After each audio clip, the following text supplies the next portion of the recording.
கர்த்தருடைய நாமத்துக்கு மகிமை உண்டாவதாக. கர்த்தர் நல்லவர், அவருடைய கிருபை என்று உள்ளது. அவரையே நாம் உயர்த்தி பாடுவோமாக. எனது மனவாளனே, என் இதய ஏக்கமே, இனியவரே இயேசையா, உம்மைத்தான் தேடுகிறேன், நான் உம்மைத்தான் நேசிக்கிறேன். எனது மனவாளனே, என் இதய ஏக்கமே,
கர்த்தருடைய நாமத்துக்கு மகிமை உண்டாவதாக. பிரியமானவர்களே, உங்களை மறுபடியும் இந்த வார டிவோஷன் டைமில் சந்திக்கிறதுல மிகவும் மகிழ்ச்சியாக ஆனந்தமாக இருக்கிறது.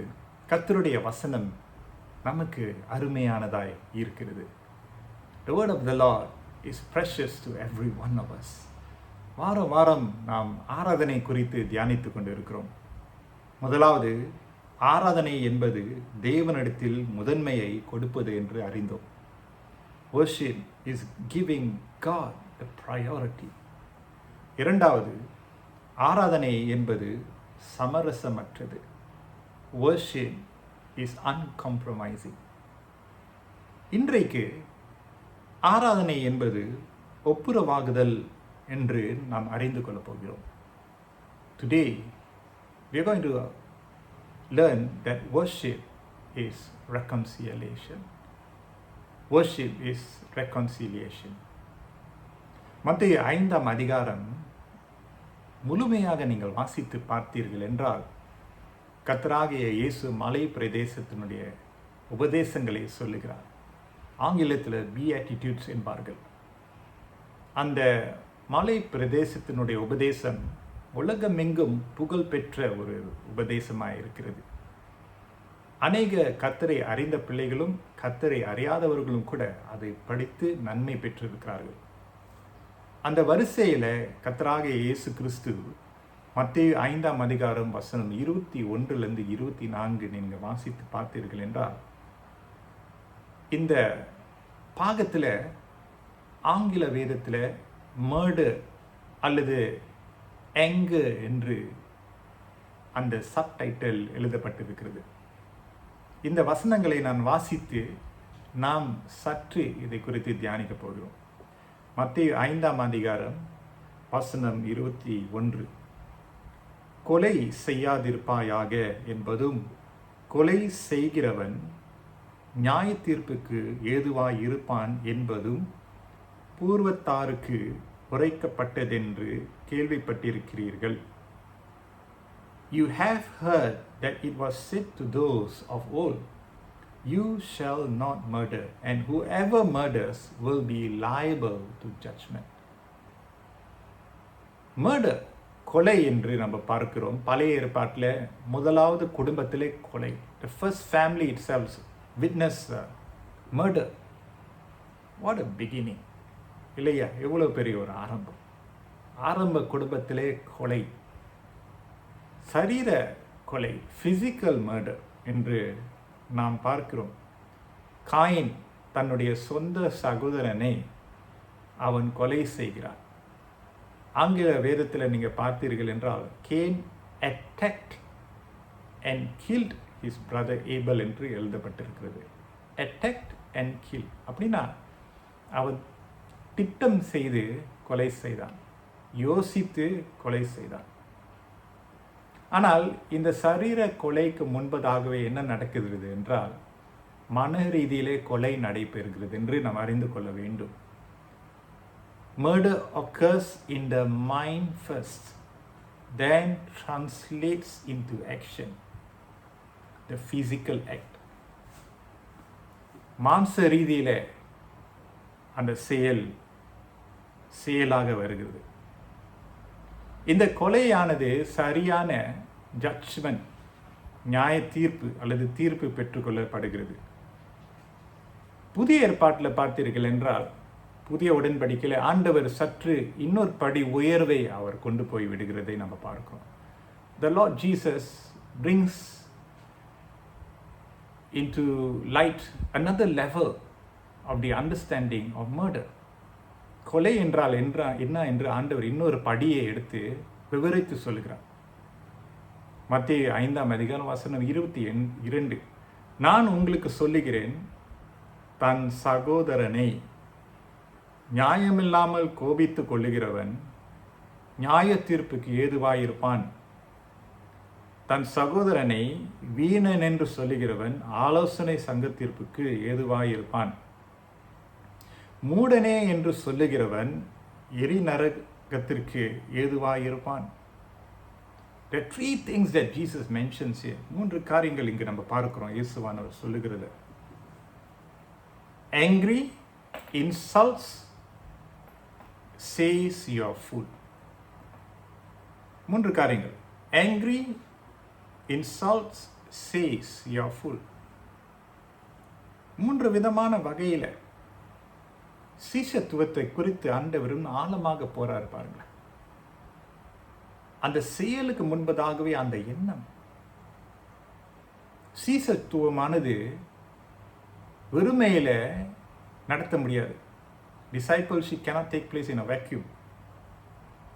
சீஷத்துவம் என்று சொன்னால் ஒருத்தர் உரசிக்கொள்வோம், மோதிக்கொள்வோம், சண்டை சச்சரவு நடைபெற வாய்ப்பு இருக்கிறது. மிஸ் அண்டர்ஸ்டாண்டிங்ஸ், குவாரல்ஸ், ஆர்கியூமெண்ட்ஸ், இவைகளெல்லாம் சீஷத்துவத்தினுடைய ஒரு பங்காக இருக்கிறது. It all in the midst of the human ரிலேஷன்ஷிப்ஸில் தான் சீஷத்துவம் வளர்க்கப்படுகிறது. ஆண்டவர் இந்த சீஷத்துவத்தில் ஜனங்களாகிய அவருடைய விசுவாசிகளிடத்தில் கற்றுக் கொடுக்கிறார். தன் சகோதரனை என்று 3 முறை சொல்லுகிறார். Your brother. Who are they? யார் இந்த சகோதரர்கள் என்று நாம் அறிந்து கொள்ள வேண்டும். சகோதரர்களுடைய முக்கியத்துவம் எவ்வளவாக இருக்கிறது என்று அறிந்து கொள்ள வேண்டும். சகோதரர்கள் என்றால் நம்முடைய வாழ்க்கைக்கு அது எப்படி சம்பந்தப்படுகிறது என்று நாம் அறிந்து கொள்ள வேண்டும். ஆண்டவர் இங்கு அவரை பின் செல்கிறவரிடத்தில் அவர் போதிக்கிறார். As he is talking about murder in the Old Testament, he relates murder to anger. கொலை செய்வதற்கும் கோபம் கொள்வதற்கும் ஒரு சம்பந்தத்தை அவர் கொண்டு வருகிறதை நான் அறிகிறேன். அதை எப்படி அவர் அழகாக இணைத்து கொண்டு வருகிறார் என்று பார்ப்போம். 23ஆம் வசனத்தை பார்த்தீர்கள் என்றால், ஆகையால் என்ற வசனத்திலே நாம் ஆரம்பிக்கப்படுகிறோம். சோ என்ற வார்த்தை, ஆகையால். அப்போ முன்பான வசனங்களை வாசித்து இந்த ஆகையாளுக்கு நம்ம வருகிறோம். பழைய ஏற்பாட்டில் கொலை, ஆண்டவர் அதை இன்னொரு லெவலில் ஏற்றிக்கொண்டு அவர் கோபத்தை கொண்டு வருகிறார். நியாயம் இல்லாமல் மூடன் என்று சொல்லுகிறவன் கொலைக்கு சமமாக இருக்கிறது என்று அவர் அடையாளம் கொள்கிறார். And he relates this to worship. How does he do that? இதை ஆராதனைக்கு அவர் சம்மதம் கொள்கிறார். 23ஆம் வசனம் பாருங்க. ஆகையால் நீ பலிபீடத்தில் உன் காணிக்கையை செலுத்த வந்து உன் பேரில் உன் சகோதரனுக்கு குறை உண்டென்று அங்கே நினைவு கூறுவாயாகில், அங்கே தானே பலிபீடத்தின் முன் உன் காணிக்கையை வைத்துவிட்டு போய் முன்பு உன் சகோதரனோட ஒப்புரவாகி பின்பு வந்து உன் காணிக்கையை செலுத்து என்கிறார். இங்கே ஆண்டவர் பாருங்க பலிபீடத்தை அறிமுகப்படுத்துகிறார். He talks about the altar. What is an altar? We have an altar in church. சபையில் பலிபீடம் இருக்கிறது.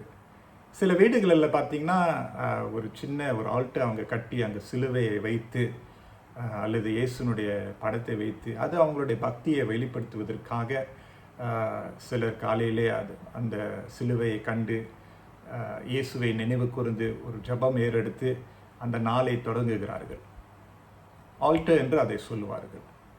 சபையில் ஆல்ட்டர் என்று முன்பகுதியில் சிலுவைக்கு முன்பதாகவே அந்த ஆல்ட்டர் இருக்கிறது. ஆல்ட்டர் லினியன்ஸ்லாம் நம்ம மாற்றுறோம், கேண்டில் போடுறோம், பிறகு பைபிள் சில நேரத்தில் அங்கே வைக்கப்படும், பரிசுத்த நற்கரணை ஆராதனை அங்கிருந்து நடத்தப்படுகிறது என்று நம்ம பார்க்கிறோம். ஆக பலிபீடம் ஆல்ட்டர் என்று சொன்னால் அது மிகவும் ஒரு விசேஷமான ஒரு இடம். இட்ஸ் அ ஹோலி பிளேஸ் என்று சொல்லலாம். It's a designated place. அது ஒரு பரிசுத்த ஸ்தலமாக இருக்கக்கூடிய பரிசுத்தமான தேவனை ஆராதிப்பதற்கு ஏற்ற வண்ணமான ஒரு இடமாக ஒப்புவிக்கப்பட்ட ஒரு பொருளாக இருக்கிறது என்று நம்ம சொல்லலாம். அந்த பலிபீடத்தை நாம் ஆராதனை செய்யவில்லை, ஆனால் அங்கே தேவனை சந்திக்கிறதுக்காக நாம் போகிறோம். The altar is a reminder of God intersecting men's life. தேவன் மனுஷனுடைய வாழ்க்கையை அவர் இணைய செய்கிறார். தேவன் மனுஷன் அவர் இணைகிறார். அந்த பலிபீடம் நமக்கு ஞாபகப்படுத்தப்படுகிறது. பழைய ஏற்பாட்டில் பார்த்தோம்னா பலிபீடம் என்று சொன்னால் மிருக ஜீவன்களை கொண்டு வந்து பலியிடப்படுகிற ஒரு இடத்துல பலியிடப்பட்டு கர்த்தரை பிரியப்படுத்துவதற்காக அவர்கள் செய்ய வேண்டிய ஒரு நிலை இருந்தது. ஆனால் புதிய ஏற்பாட்டோ பலிபீடம் என்று சொன்னால் இயேசு கிறிஸ்துவனுடைய உயர்வான மரணத்தை நாம் நினைவு கூறுகிறோம். He became the ultimate sacrifice on the altar at the cross. சிலுவையாக இருக்கக்கூடிய பலிபீடமான அந்த இடத்துல இயேசு கிறிஸ்து தன்னுடைய ஜீவனை கொடுத்து இரத்தத்தை சிந்தி நம்மளை மீட்டு கொண்டார் என்ற ஒரு ஞாபகம் நமக்கு வருகிறது. Today when we see the altar, we are reminded of Jesus' sacrifice on the Calvary. ஆகவே இந்த பலிபீடத்தை நாம் பார்க்கும்போது there must be a sense of awe. ஒரு ஆண்டவர் இருக்கிறார் என்ற ஒரு பயபக்தி நமக்கு இருக்க வேண்டும். அது மட்டுமல்ல, நாம் எப்படியாக மன்னிக்கப்பட்டிருக்கிறோம் என்று நமக்கு ஞாபகம் படுத்தக்கூடிய ஒரு இடமாய் இருக்கிறது. It is at the cross that we are humbled and reminded of how we have received forgiveness, the free gift of forgiveness and salvation. எப்படி கிறிஸ்து நம்மை தேவனிடத்தில் ஒப்புரவாக்கினார் என்ற ஒரு நினைவு நமக்கு வர வேண்டும். That is the altar. It's a very precious place, my dear brothers and sisters. Anglican திருச்சபையில் நம் பரிசுத்த நற்கரணைக்கு நம்ம வரும்போது என்ன செய்யணும்? நம்மளை ஆயத்தப்படுத்தி இருதயத்தை சோதித்து தேவனுடைய சமூகத்தில் நம்ம நெருங்கும் போது வரிசையாக அங்கங்கே போட்டி போடாமல் வரிசையாக மெதுவாக நடந்து சிலருந்து அந்த சிலுவையை பார்த்து முன் வந்து முழங்கால் படியிட்டு கரங்களை ஏந்தி, பிதாவே இந்த பாத்திரம், இந்த அப்பம், திராட்சரசம் தகுதியில்லாத என்னை தகுதிப்படுத்துங்கன்னு சொல்லி தாழ்த்தி வருகிறோம். சரி, ஆல்டரில் தான் அங்கே நம்ம it reminds, it's a reminder, it's a reenactment signifying Christ's sacrifice on the cross.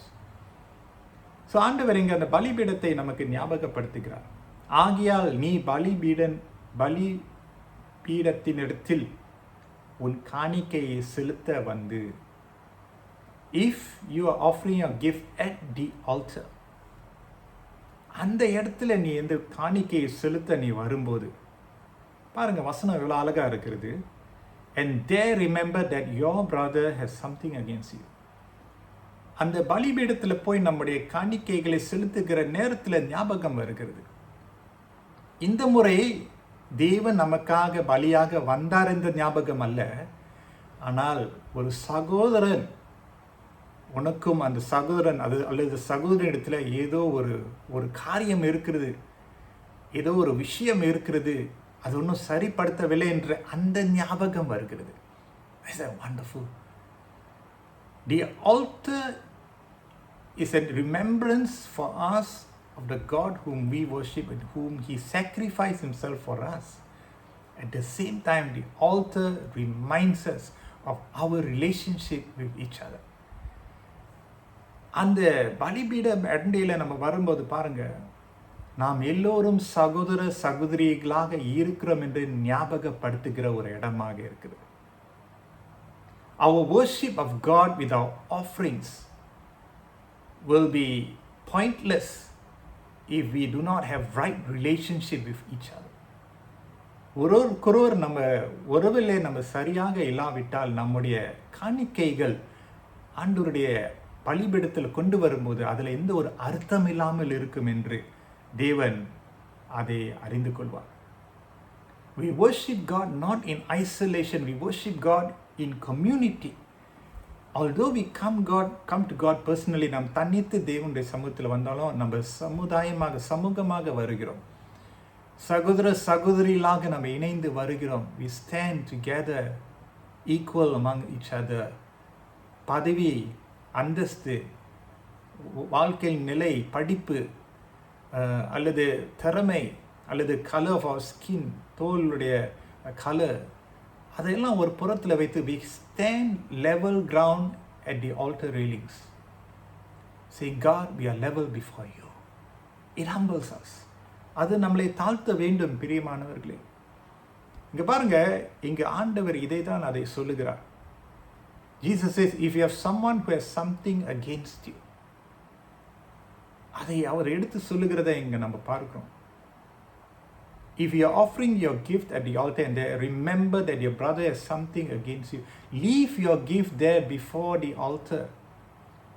உன்னுடைய காணிக்கையை நீ அதே இடத்துல, அந்த பலிபீடத்தில் உன் காணிக்கையை செலுத்த வந்து உன் பேரில் உன் சகோதரன் குறை என்று உங்கள் நினைவு கூறுவாகையில் அங்கே தானே பலிபீடத்தின் முன் உன் காணிக்கையை வைத்து விட்டு போய். காணிக்கை கொடுக்க வந்தாலும் ஆவியானவர் நினைமட்டு நம்ம அந்த காணிக்கை அங்கே வைத்து, திறமை, நம்முடைய தாளந்துக்கள் எல்லாவற்றையும் காணிக்கையாக ஆண்டவருக்கு நம்ம கொடுக்குறோம், அதெல்லாம் வைத்து விட்டு முதலாவது போய் சரிப்படுத்திட்டு வா என்று ஆண்டவர் சொல்றார். முன்பு உன் சகோதரனுடைய ஒப்புரவாகி பின்பு வந்து உன் காணிக்கையை செலுத்து. முன்பு பின்பு. We have reversed it. We thought we can just change things around and go to God without right relationship with each other. But God will not find it right. அது அவருடைய பார்வைக்கு இப்படிப்பட்ட ஆராதனை அருவருப்பானதாக இருக்கும் என்று அவர் கருதுவார். ஆகவே இந்த பலிபீடத்தை பாருங்க, நமக்கு ஒரு நினைவாக இருக்கிறது. ஆண்டவர் இதைதான் ஜனங்களிடத்தில் சொல்லுகிறார். True worship of God leads us to reconciliation. தேவனை மெய்யாகவே ஆராதனை செய்கிறவர்கள் ஒப்புரவாகுதலின் ஊழியத்திலே மேன்மையாக இருப்பார்கள். A worshipper of God will do what it takes to be humble himself and make things work. அவன் கோபம் அடையாமல் இருப்பான் என்று ஆண்டவர் இங்கு இந்த பாடத்தில் நம்ம கற்றுக்கொள்கிறோம். அவனுடைய சகோதரனை மூடன் முட்டாள் என்று சொல்ல மாட்டான், இன்சல்ட் பண்ண மாட்டான், அநியாயமாக குற்றச்சாட்ட மாட்டான். Now listen to this. Being angry is not wrong, but remaining angry is always wrong. I say again. Being angry is not wrong, but remaining angry is very wrong. கோபமாக இருப்பது தவறல்ல. நமக்கு கோபம் வரும். நமக்கு ஒருவர் துன்பம் செய்தால், கஷ்டத்தை கொடுத்தாங்கன்னா, வேதனை கொடுத்தாங்கன்னா கோபம் அடைகிறது நியாயம், மனித இயல்பு. ஆனால் தொடர்ந்து கோபத்தில் இருந்து கசப்பு, வெறுப்பு, தீய எண்ணங்கள், கபடான இருதயத்தோடு இருந்தோம் என்றால் அது மிகவும் தவறாக இருக்கிறது. அதை தான் ஆண்டவர் இங்கு சுட்டி காட்டுகிறார் என்று நான் பார்க்கிறேன். ஆண்டவர் அதை தான் சுட்டி காட்டுகிறார். Now you come to the altar, you lay down before God. அதை ஆண்டவருடைய சமூகத்தில் நீ சமர்ப்பிக்க வேண்டும் என்று, சரிப்படுத்தி சமர்ப்பிக்க வேண்டும் என்று கர்த்தர் இங்கே எடுத்து சொல்லுகிறதை நாம் பார்க்கிறோம். Ultimately, we surrender at the altar all our pain, our agony, our hopelessness, our disappointment, our sufferings in life. நம்முடைய ஏமாற்றங்கள், நம்முடைய உபத்திரவங்கள், நம்முடைய கஷ்டங்கள் எல்லாவற்றையும் அந்த பலிபீடமான அந்த இடத்துல தேவனுக்கு முன்பதாகவே காணிக்கையாக நம்ம செலுத்தி, ஆண்டவரே என்னால் முடியல, இதை நான் வைத்து விட்டு நான் சரிப்படுத்தி நான் வருகிறேன் என்று சொல்லுகிறது தான் உண்மையான ஆராதனை. You see, God is not against us coming before Him, but He is against us with coming before Him with a heart that is not right. அப்ப இப்படிப்பட்ட இருதயத்தோடு நாம் காணிக்கைகளை, நம்முடைய தாளந்துகளை நம்மையே ஆண்டவர் கொடுக்கும்போது ஆண்டவர் அதை எப்படி ஏற்றுக்கொள்வார்? ஆனால் சரியான வகையில் நம்ம வந்தோம் என்றால் அது ஆண்டவருக்கு விருப்பமான ஆராதனையாக இருக்கும். ஆராதனை என்பது ஒப்புரவாகுதல். Worship is reconciliation. Be reconciled to God and to each other.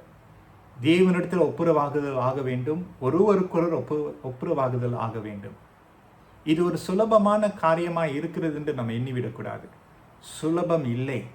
அதனால தான் ஆண்டவர் சொல்கிறார், அந்த காணிக்கையை நீ வைத்துவிட்டு செய்ய வேண்டியவைகளை செய்து மறுபடியும் நீ வா. சுலபமா இல்லை, ஆனால் கர்த்தர் அந்த கிருபையை தருவார்.